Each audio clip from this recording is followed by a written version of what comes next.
सनातन भक्तिवाणी channel में आप सभी श्रद्धालु भक्तों का हृदय से स्वागत है। ओम शांति, ओम शांति।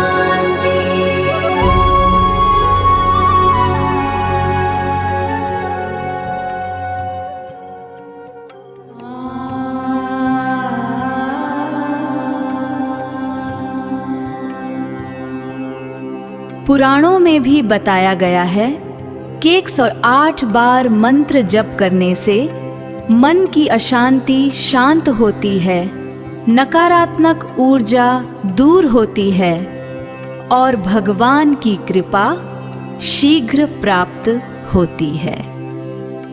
भगवान की कृपा तभी मिलती है जब जप पूर्ण श्रद्धा और पूर्णता से किया जाए। कृपया इस मंत्र को अंत तक जरूर सुने, तभी इसका पूरा लाभ मिलेगा।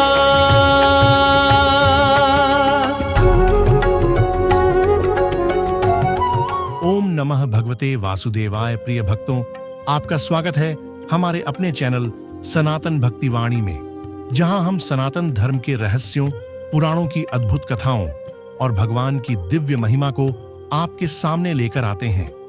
भक्तों, आज से शुरू हो रही है एक ऐसी रहस्यमयी कथा श्रृंखला जिसके बारे में आपने बहुत सुना होगा, लेकिन उसका असली रहस्य शायद ही कभी जाना होगा। आखिर क्यों खरमास में विवाह और शुभ कार्य रोक दिए जाते हैं? क्या खरमास सच में अशुभ होता है, या इसके पीछे छिपा है भगवान और ब्रह्मांड का कोई दिव्य रहस्य? आज की यह कथा आपके सोचने का तरीका बदल सकती है, इसलिए वीडियो को अंत तक जरूर देखिएगा।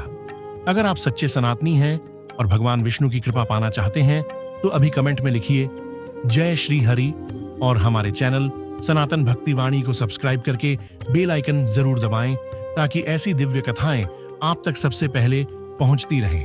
तो आइए भक्तों, अब शुरू करते हैं खरमास के अद्भुत रहस्य की पहली दिव्य कथा।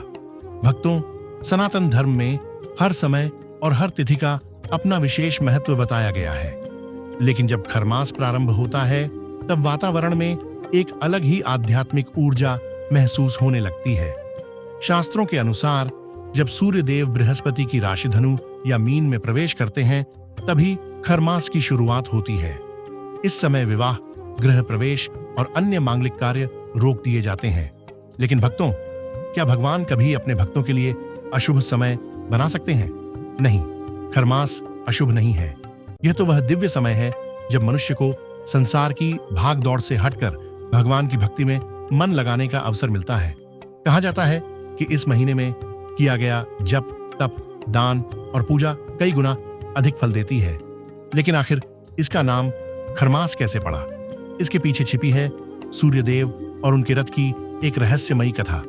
पुराणों के अनुसार सूर्यदेव का रथ 7 तेजस्वी घोड़ों द्वारा खींचा जाता है। वे पूरे ब्रह्मांड को प्रकाश देने के लिए निरंतर चलते रहते हैं। एक बार लगातार यात्रा करते करते सूर्यदेव के घोड़े अत्यंत थक गए। उनकी गति धीमी पड़ने लगी। तब सूर्यदेव ने कुछ समय के विश्राम के लिए अपने रथ में घोड़ों की जगह 2 गधों को जोड़ दिया। संस्कृत भाषा में गधे को खर कहा जाता है और तभी से उस समय को खरमास कहा जाने लगा। भक्तों, यह केवल एक कथा नहीं बल्कि एक गहरा संदेश है। जब स्वयं सूर्यदेव के घोड़ों को भी विश्राम की आवश्यकता पड़ सकती है, तो मनुष्य को भी समय समय पर अपने मन और आत्मा को शांत करने की आवश्यकता होती है। यही कारण है कि खरमास को भक्ति, साधना और आत्मशुद्धि का महीना कहा गया है। लेकिन क्या खरमास में भगवान विष्णु की विशेष कृपा प्राप्त होती है? और इस समय कौन सा एक काम इंसान की किस्मत बदल सकता है? भक्तों, शास्त्रों में कहा गया है कि खरमास के दौरान भगवान विष्णु की भक्ति करने से जीवन के बड़े से बड़े दुख भी धीरे धीरे समाप्त होने लगते हैं। कहा जाता है कि इस समय भगवान विष्णु स्वयं अपने भक्तों की प्रार्थना जल्दी सुनते हैं। इसी कारण संत और आर्षि मुनि खरमास को साधना का सबसे श्रेष्ठ समय मानते थे। एक प्राचीन कथा के अनुसार एक बार एक अत्यंत गरीब ब्राह्मण था। उसके पास न धन था, न भोजन और न ही कोई सहारा। हर दिन वह भगवान विष्णु के मंदिर के बाहर बैठकर केवल एक ही प्रार्थना करता था, हे प्रभु, मुझे धन नहीं चाहिए, बस आपके चरणों में स्थान मिल जाए। खरमास का समय चल रहा था। एक दिन उस ब्राह्मण ने भूखे रहकर भी मंदिर में दीपक जलाया और भगवान का नाम जपता रहा। उसकी सच्ची भक्ति देखकर भगवान विष्णु प्रसन्न हो गए। कहा जाता है कि उसी रात भगवान ने उसे स्वप्न में दर्शन दिए और कहा, जो व्यक्ति खरमास में सच्चे मन से मेरा स्मरण करता है, उसके जीवन के अंधकार को मैं स्वयं दूर कर देता हूँ। धीरे धीरे उस ब्राह्मण का जीवन बदलने लगा। उसके घर में सुख, शांति और समृद्धि आने लगी। भक्तों, इस कथा का संदेश बहुत गहरा है। भगवान को दिखावा नहीं चाहिए, उन्हें केवल सच्चा प्रेम और श्रद्धा चाहिए।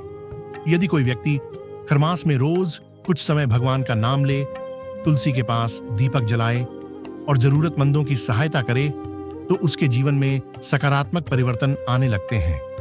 लेकिन भक्तों, खरमास में कुछ ऐसे कार्य भी हैं जिन्हें भूल कर भी नहीं करना चाहिए। आखिर वे कौन से कार्य हैं जो इंसान के पुण्य को कम कर सकते हैं? भक्तों, खरमास केवल पूजा और भक्ति का समय ही नहीं है, बल्कि यह आत्मसंयम और शुद्ध जीवन जीने का भी संदेश देता है। इसी कारण शास्त्रों में कुछ ऐसे कार्य बताए गए हैं जिन्हें खरमास के दौरान करने से बचना चाहिए। सनातन परंपरा के अनुसार इस समय विवाह, गृह प्रवेश, नया व्यापार और बड़े मांगलिक कार्य नहीं किए जाते, क्योंकि यह महीना सांसारिक उत्सवों से अधिक आध्यात्मिक साधना के लिए माना गया है। लेकिन भक्तों, केवल यही बातें नहीं हैं। शास्त्र कहते हैं कि खरमास में क्रोध, अहंकार और कटु वचन से भी दूर रहना चाहिए, क्योंकि इस समय मनुष्य के कर्मों का प्रभाव बहुत तेजी से बढ़ता है। यदि कोई व्यक्ति इस समय दूसरों का अपमान करता है, गरीबों को दुख देता है या माता पिता का अनादर करता है, तो उसका मन अशांत होने लगता है। वहीं दूसरी ओर जो व्यक्ति दया, सेवा और भक्ति का मार्ग अपनाता है, उसके जीवन में भगवान की कृपा बरसने लगती है। भक्तों, खरमास हमें यह सिखाता है कि केवल मंदिर जाना ही भक्ति नहीं है। सच्ची भक्ति वह है जिसमें इंसान का व्यवहार भी पवित्र हो। कहा जाता है कि इस महीने में सुबह सूर्य देव को जल अर्पित करने से आत्मविश्वास बढ़ता है और भगवान विष्णु का नाम जपने से मन शांत होने लगता है। लेकिन क्या आप जानते हैं, खरमास में किया गया दान सामान्य दिनों से कई गुना अधिक फल देता है। आखिर क्यों इस समय अन्नदान और गौ सेवा को इतना महान माना गया है? भक्तों, सनातन धर्म में दान को सबसे बड़ा पुण्य कहा गया है, लेकिन खरमास में किया गया दान विशेष फलदायी माना जाता है। शास्त्रों के अनुसार इस समय देवताओं की कृपा पृथ्वी पर अधिक सक्रिय रहती है। इसी कारण सच्चे मन से किया गया छोटा सा दान भी कई गुना पुण्य देता है। एक प्राचीन कथा में बताया गया है कि एक नगर में अत्यंत धनी व्यापारी रहता था। उसके पास धन की कोई कमी नहीं थी, लेकिन उसके मन में कभी दया नहीं जागी। उसी नगर में एक गरीब वृद्धा भी रहती थी। उसके पास केवल थोड़ा सा अन्न था, फिर भी वह रोज किसी भूखे को भोजन कराने का प्रयास करती थी। खरमास का समय आया। एक दिन मंदिर के बाहर एक भूखा साधु बैठा था। धनी व्यापारी वहां से गुजरा, लेकिन उसने साधु की ओर ध्यान तक नहीं दिया। कुछ देर बाद वह गरीब वृद्धा आई। उसने अपना आधा भोजन उस साधु को दे दिया। भक्तों, वह साधु कोई साधारण मनुष्य नहीं था। कहा जाता है कि वह स्वयं भगवान विष्णु का रूप था। उस रात व्यापारी के घर अशांति फैल गई, जबकि वृद्धा के घर में अद्भुत सुख और शांति का अनुभव होने लगा। तभी नगर के लोगों को समझ आया कि भगवान को धन नहीं बल्कि सच्चा प्रेम और दया प्रिय है। इसीलिए खरमास में अन्नदान, गौ सेवा, पक्षियों को दाना डालना और गरीबों की सहायता करना अत्यंत शुभ माना गया है। भक्तों, याद रखिए, दान केवल पैसों का नहीं होता। किसी दुखी व्यक्ति को सांत्वना देना भी महान दान है। लेकिन क्या खरमास में की गई साधना सच में इंसान की किस्मत बदल सकती है? क्या इस समय भगवान जल्दी प्रसन्न होते हैं? भक्तों, पुराणों में कहा गया है कि खरमास वह पवित्र समय है जब मनुष्य की साधना और भगवान के बीच की दूरी बहुत कम हो जाती है। इसी कारण आर्षि मुनि इस महीने में जंगलों, नदियों और मंदिरों में बैठकर कठोर तपस्या किया करते थे। कहा जाता है कि इस समय मन जल्दी शांत होता है और भगवान का नाम सीधे हृदय में उतरने लगता है।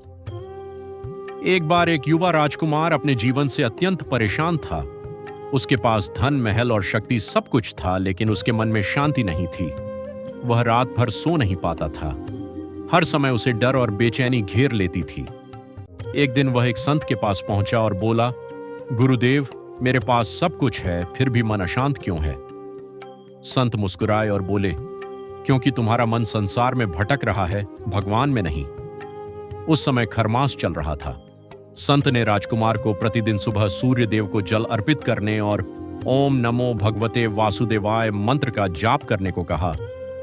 शुरू में राजकुमार को यह साधना कठिन लगी, लेकिन धीरे धीरे उसका मन शांत होने लगा। कुछ ही दिनों में उसके चेहरे पर अद्भुत तेज दिखाई देने लगा। जिस व्यक्ति को कभी चैन नहीं मिलता था, अब वही भगवान के नाम में आनंद महसूस करने लगा। भक्तों, यही खरमास की सबसे बड़ी शक्ति है। यह मनुष्य को बाहर की दुनिया से हटाकर उसके भीतर के ईश्वर से जोड़ देता है। यदि कोई व्यक्ति इस समय रोज थोड़ी देर भी सच्चे मन से भगवान का नाम ले, तो उसका जीवन बदलना शुरू हो सकता है। लेकिन भक्तों, क्या खरमास का संबंध केवल भगवान विष्णु से है या सूर्य देव की भी इसमें कोई विशेष भूमिका है? भक्तों, खरमास का सबसे गहरा संबंध सूर्य देव से माना जाता है। सूर्य केवल एक ग्रह नहीं, बल्कि समस्त संसार को जीवन देने वाली दिव्य शक्ति है। शास्त्रों में सूर्य देव को जगत की आत्मा कहा गया है। उनकी कृपा के बिना पृथ्वी पर जीवन संभव नहीं। जब सूर्य देव धनु या मीन राशि में प्रवेश करते हैं, तभी खरमास प्रारंभ होता है। इसी कारण इस समय सूर्य उपासना का विशेष महत्व बताया गया है। कहा जाता है कि जो व्यक्ति खरमास में प्रतिदिन उगते सूर्य को जल अर्पित करता है, उसके जीवन से नकारात्मकता धीरे धीरे दूर होने लगती है। ओम घृणी सूर्याय नमः मंत्र का जाप करने से आत्मविश्वास और ऊर्जा बढ़ती है। एक प्राचीन कथा के अनुसार एक बार पृथ्वी पर भयंकर अंधकार और निराशा फैल गई। लोगों के मन में भय बढ़ने लगा। तब ऋषियों ने सूर्य देव की आराधना शुरू की। उन्होंने खरमास के दौरान लगातार मंत्र जाप और तपस्या की। उनकी भक्ति से प्रसन्न होकर सूर्य देव प्रकट हुए और बोले, जो मनुष्य इस पवित्र समय में श्रद्धा से मेरी उपासना करेगा, उसके जीवन का अंधकार दूर होने लगेगा। धीरे धीरे पृथ्वी पर प्रकाश और सुख लौट आया। भक्तों, इस कथा का संदेश बहुत अद्भुत है। जिस प्रकार सूर्य संसार का अंधकार मिटाते हैं, उसी प्रकार भगवान का नाम हमारे मन का अंधकार मिटाता है। खरमास हमें यह सिखाता है कि जब जीवन में निराशा बढ़ जाए, तब ईश्वर की ओर बढ़ना चाहिए, उनसे दूर नहीं होना चाहिए। लेकिन भक्तों, क्या खरमास का अंतिम और सबसे बड़ा रहस्य अभी बाकी है? क्या इस महीने का असली संदेश मनुष्य के जीवन को पूरी तरह बदल सकता है? भक्तों, अब समय आ गया है खरमास के सबसे बड़े और अंतिम रहस्य को जानने का। सनातन धर्म हमें सिखाता है कि मनुष्य का जीवन केवल धन, वैभव और इच्छाओं के पीछे भागने के लिए नहीं मिला। भगवान समय समय पर हमें ऐसे अवसर देते हैं जब हम रुककर अपने जीवन को समझ सकें। खरमास भी ऐसा ही एक दिव्य अवसर है। यह महीना हमें याद दिलाता है कि संसार की चमक एक दिन समाप्त हो जाएगी, लेकिन भगवान का नाम और हमारे कर्म हमेशा हमारे साथ रहेंगे। एक संत ने कहा था, जिस दिन मनुष्य अपने भीतर भगवान को महसूस कर लेता है, उसी दिन उसके जीवन का असली परिवर्तन शुरू हो जाता है। भक्तों, खरमास का असली अर्थ यही है, अपने मन को शांत करना, अपने कर्मों को सुधारना और भगवान के करीब जाना। यदि इस पवित्र समय में कोई व्यक्ति क्रोध छोड़ दे, अहंकार छोड़ दे और भगवान का नाम पकड़ ले, तो उसका जीवन धीरे धीरे बदलने लगता है। याद रखिए, भगवान को बड़े महल और सोने चांदी की आवश्यकता नहीं, उन्हें चाहिए केवल सच्चा हृदय। जो व्यक्ति दूसरों की सहायता करता है, गरीबों को भोजन कराता है, माता पिता का सम्मान करता है और सच्चे मन से भगवान का स्मरण करता है, उस पर ईश्वर की कृपा अवश्य बरसती है। तो भक्तों, आज की इस दिव्य कथा से हमें यही सीख मिलती है कि खरमास अशुभ नहीं, बल्कि आत्मा को भगवान से जोड़ने वाला सबसे पवित्र समय है। अगर आपको यह कथा श्रृंखला पसंद आई हो तो वीडियो को लाइक करें, शेयर करें और चैनल सनातन भक्तिवाणी को सब्सक्राइब जरूर करें। कमेंट में लिखिए जय श्री हरि और बताइए क्या आप खरमास में भगवान का नाम जपेंगे। जपा कुसुम संकाशम काश्यपेयं महद्युतिम् तमोरिं सर्वपापघ्नं प्रणतोऽस्मि दिवाकरम्।